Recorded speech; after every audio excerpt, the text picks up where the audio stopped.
Okay, here we go. Expecto Patronum! Harry Potter and the Philosopher's Stone came out in 2001, and I cannot believe I've never reviewed the Harry Potter films on this channel. And as I sort of watched them every sort of year around this time, I thought this would be the great time to actually review them. And I can't believe I've never reviewed them on this channel before, because I absolutely adore the Harry Potter films. They're a massive part of my childhood. I love this world, I love these characters. And I'm very excited to talk to you about my love for these films and review them. And the first one is The Philosopher's Stone. The Harry Potter movies have always been something special to me. There's always been something to make me escape to another world, to make me frightened, scared, make me deal with loads of emotions, make me feel all warm in the heart. And it takes me off to a world that I love. Movies like this and Star Wars are franchises that I just love to watch because they make me escape to another reality that I wish was true. Even if there's some horrifying things that happen in that reality. And The Philosopher's Stone is pure movie magic. If I had to pick a word to describe this film, it would be magical.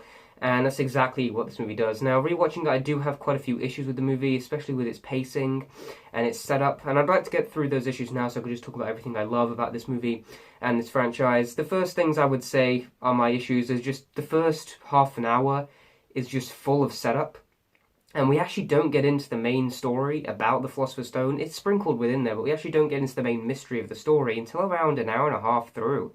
And it takes a while. A lot of it's just setting up Hogwarts, spring is the magic. As soon as we get to that Hogwarts, as soon as we get that shot of them on the boats, pretty much from that point on, I'm immersed into this world. But everything before then is paced quite off, and it's quite difficult to adjust as to what's going on. Harry's using his magical powers with snakes and in the zoo and with all the letters and everything like that.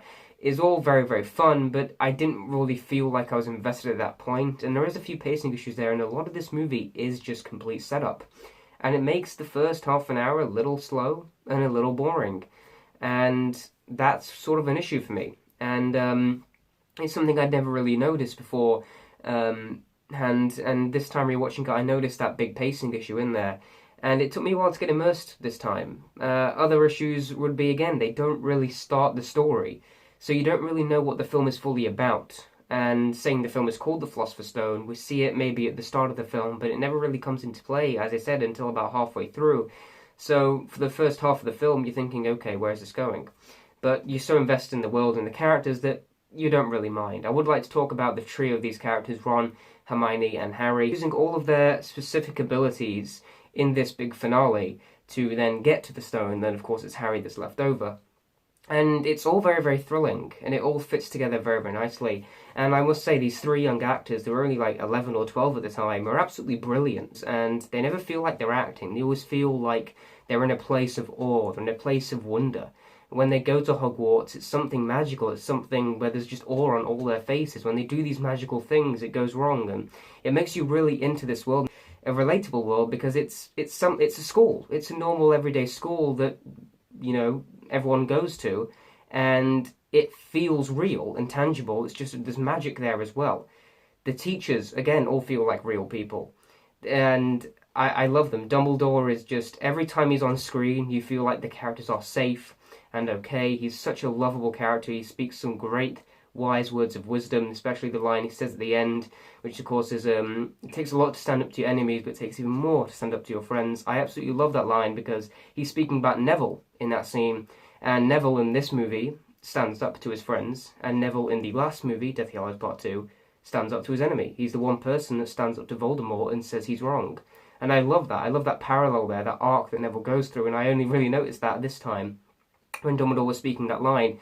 And let's talk about the world building of this film. Some of it doesn't fully hold up. There are some CG elements that don't hold up today, but the majority of it is practical and everything looks real. Everything's on a set. Hogwarts feels like a real, tangible, magical place with some darkness within. I want to talk about Harry's character. This is a boy who's so famous, everyone knows him, but he doesn't even know who himself is.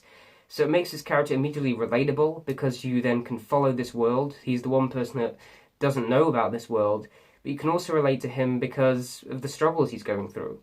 And because of how he's attuning to those struggles, how he's attuning to this entire place, how he's now finding this home. I love that line he says at the end of the film where he says, I'm not going home. Not really, because he has really found his home in this place, and it is really beautiful. He's a very great main character.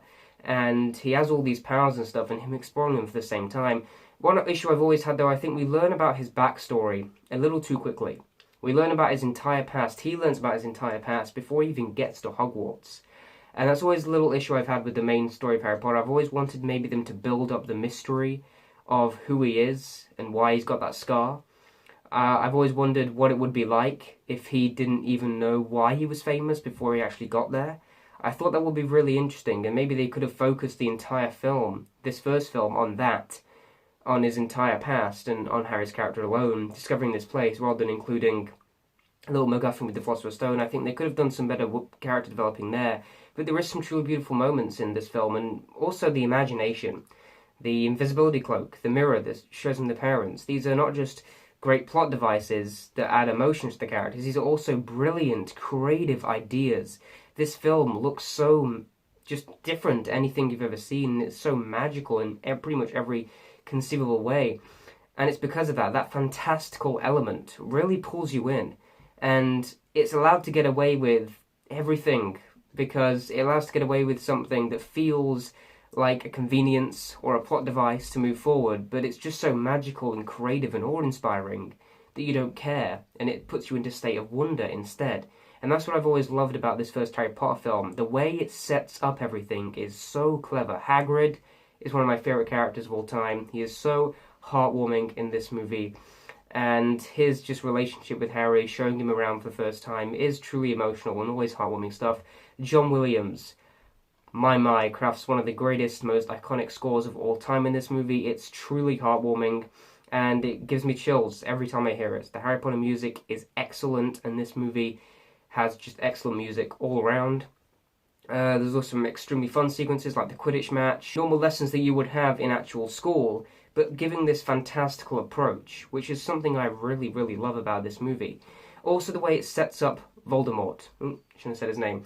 I love the fact that you don't even know his name. The fact that his name is feared makes you fear it more.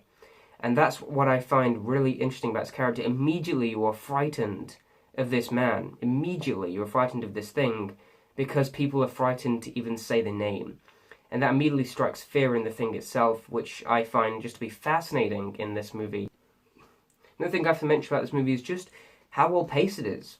It is so fluently movement. As soon as we get to Hogwarts, as I said, that's the moment where you're really immersed in the film, but as soon as it gets to that point, it just moves so fluently throughout this entire year of school. This movie shows an entire year of school, and it pans across this entire year so fluently, where you feel like you're immersed in it. You felt like you've lived an entire year while watching one of these movies.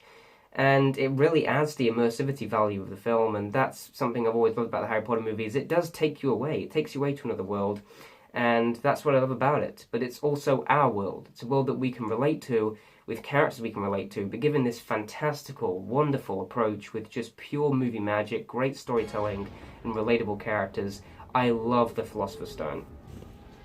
It's not one of my favourites in the series. It's actually one of my least favourites of the films. But I love all of them. I love all 8 so much. But this one is definitely one of the weaker ones for me, because I said it takes a while to get into its own story. But personally, Philosopher's Stone is still an amazing film. It's an amazing start to a franchise. Sets up everything really, really well. I'm going to give Harry Potter and the Philosopher's Stone an A. I'm also going to give this movie a 9.2 out of 10. Guys, let me know your opinions on the Harry Potter movies and the Philosopher's Stone down below. And also, stay tuned for my review for Chamber of Secrets and the other Harry Potter films coming soon. And of course, thanks for watching, and goodbye.